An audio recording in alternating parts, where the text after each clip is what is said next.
I'm normally not a big fan, but this is an absolutely brilliant answer by Larry Summers to the oft-repeated argument that China is somehow cheating in trade. For a quarter of a century nearly. What do you do to stop that, to check that kind of behavior of gaming a free trade system if it's not tariffs? Or is there nothing you can do? You just have to live with it? Can I ask a question? Could every student here who's paying $10,000 or more in tuition raise their hands? No, we don't have tuition. I'm aware of that. I'm aware of that. That was the point that I was making. So you have no tuition. Why do you have no tuition? You have no tuition because somehow you have succeeded in mobilizing funds that have enabled you to admit students without paying. And so students get the benefit of an education without paying.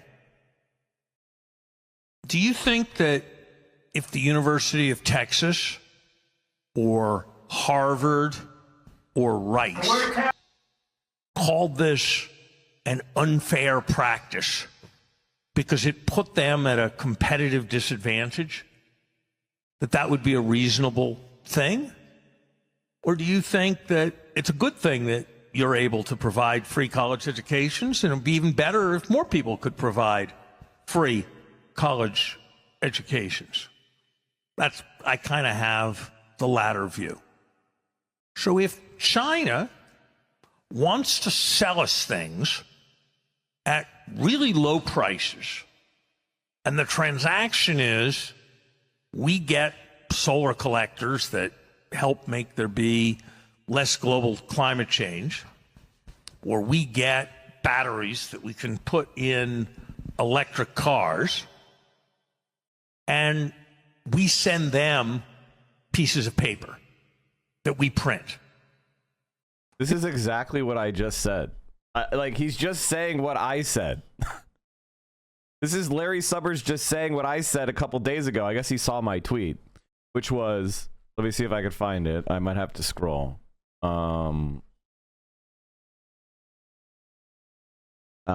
Give me a second here. All my posts are bangers, honestly. Like, what can you do? What can you even say? Bangers. Banger after banger. Every post is right. I mean, I just hate to see it. Like, you know, I wish I had more L's to take. I wish I had more L's to take.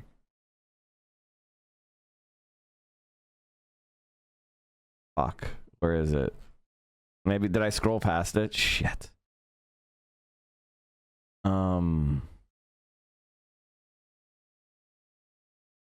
Okay. I have to say this again because it's an incredible fact. The United States of America prints monopoly money and gets fully finished high-quality goods from foreigners in return. We are destroying that system because billionaires refuse to pay taxes. LOL. This is exactly what Larry Summers is saying.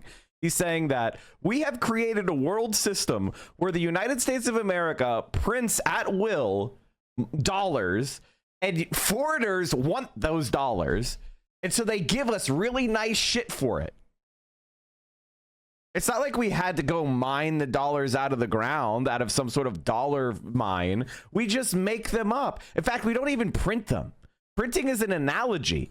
We just change a figure in a database. We do it electronically. It costs like a watt. You know, a microscopic amount of energy, and we could claim resources from all over the world. That takes billions of man hours of raw, you know, and this is a system we have. This is the dollar hegemony, if you want to know what I'm talking about. I'm talking about the fact that the US dollar is the global reserve currency, which means that other countries need dollars, so they give us shit for dollars that we print instantaneously and at no cost. And this is the system that has predominated in global trade. Now, the problem is that it's unfair for the rest of the world. But for Americans, it's a great deal. But the reason why this system is failing is because the billionaire class and the rich were so greedy that they wouldn't even provide a solid social democratic base for their population that they need to enact this system. Basically, the citizens of the United States are not really getting much from this deal. They're not even able to get quality jobs so they can afford the treaty treats. We have, and our system is not designed to be sustainable. It's not designed to be resilient. And it's just basically 3 corrupt corporations in a trench coat. And it's falling apart because they can't even throw bread and circuses for the population that props it all up. And here you go, chat. As I said yesterday, what's the bull case? I went on Hassan's stream in the chat and I said, what's the bull case? There isn't a bull case. Why is it going up 3,000 points? It's fucking irrational. I said it yesterday. In fact, there was a little company. There's a little company out there called Tesla. And if it goes below 260, I'm on Easy Street. I have to say this again. The United States of America prints monopoly money and gets fully finished, high quality goods in return. That's the reality. At really low prices. And the transaction is we get solar collectors that help make there be less global climate change, or we get batteries that we can put in electric cars, and we send them pieces of paper that we print. Think that's a good deal for us or a bad deal for us? I kind of think it's a good deal for us. So the idea, the way you frame the question, which is that this is cheating and is there a way to deal with the problem of cheating, I think is largely wrong. It's just like, was it unfair to dentists when fluoride water got invented? It was terrible for the dental business. Terrible. Far fewer cavities. Far less for dentists to do. Was it terrible when electric light got invented? Terrible for the candle makers. So there's this thing that lets people buy things for lower cost. Should you say that's terrible? I think the whole way of framing the question is wrong. Now, I'm making it simpler than it is. There is an issue. It's called, which economists call predatory pricing, which is the idea that somebody will sell things at a really low price, then they'll drive all their competitors out of business, and then they'll jack the price way up. And so if you thought that all of this was sort of setting us up for the kill in terms of total dependence on China, that would be an argument that might lead you to want to have a policy. It's pretty hard to make that case with respect to the vast number of things we're importing. China's only one source of them. If the price did get jacked up, our producers could re-enter the market. In the entire history of economics, there have been almost no examples documented of where predatory pricing actually happened. There's an argument I can think of one. Uber. I can think of another one.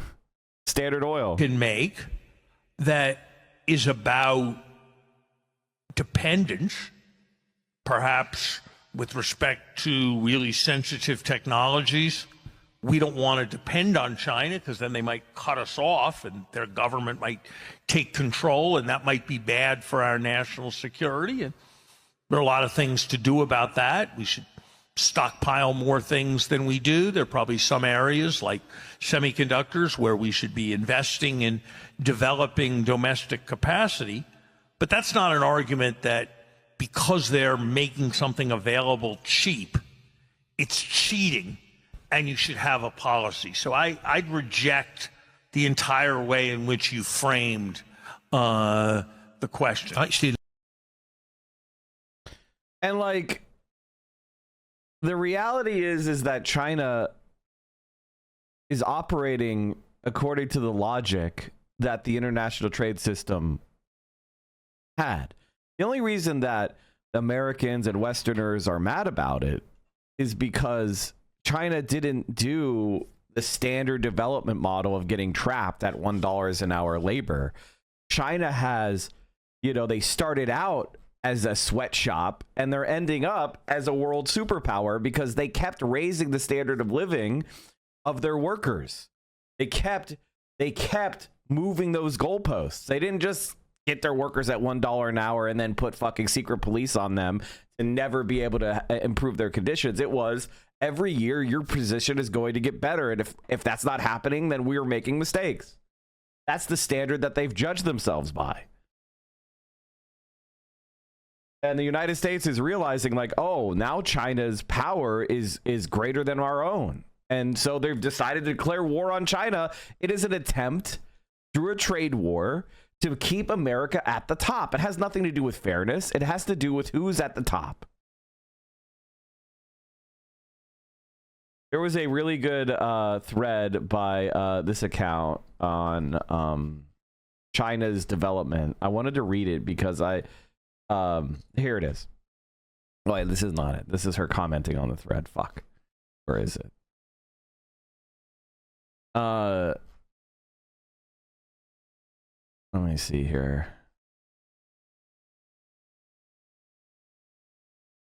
Maybe I can find it. Maybe I can't find it.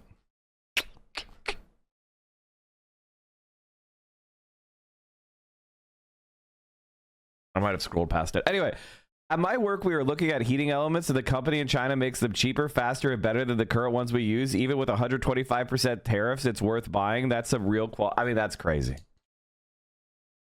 IOF pigs murdered 3 little boys from New Jersey. Of course they did. And American government doesn't care because American citizens are not protected by the American government.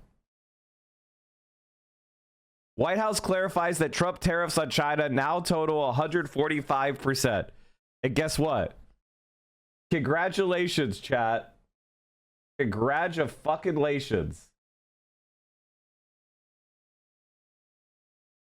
Dow falls 1,000 points as tariff sell-off resumes after historic rally. There's a confusion about China that, and let me at least give you my opinion. The popular conception is that companies come to China because of low labor cost. I'm not sure what part of China they go to, but the truth is China stopped being the low labor cost country many years ago. And that is not the reason to come to China from a supply point of view. The reason is because of the skill and the quantity of skill in one location and the type of skill it is. Like the products we do require really advanced tooling. And the precision that you have to have in tooling and working with the materials that we do are state of the art. And the tooling skill is very deep here. You know, in the US, you could have a meeting of tooling engineers and I'm not sure we could fill the room. In China, you could fill multiple football fields. It's that vocational expertise is very deep, very, very deep here. And I give the education system a lot of credit for continuing to push on that, even when others were de-emphasizing vocational. Now I think many countries in the world have woke up and said, you know, this is a key thing and we've got to correct that. But China called that right from the beginning. How dare China reinvest in people by seeing advanced productivity as a positive? I mean, do you see that article saying that VIX is bullshit? Oh. In China, some schools are incorporating surgical skills in their curriculum to inspire interest. Yeah, it's pretty cool.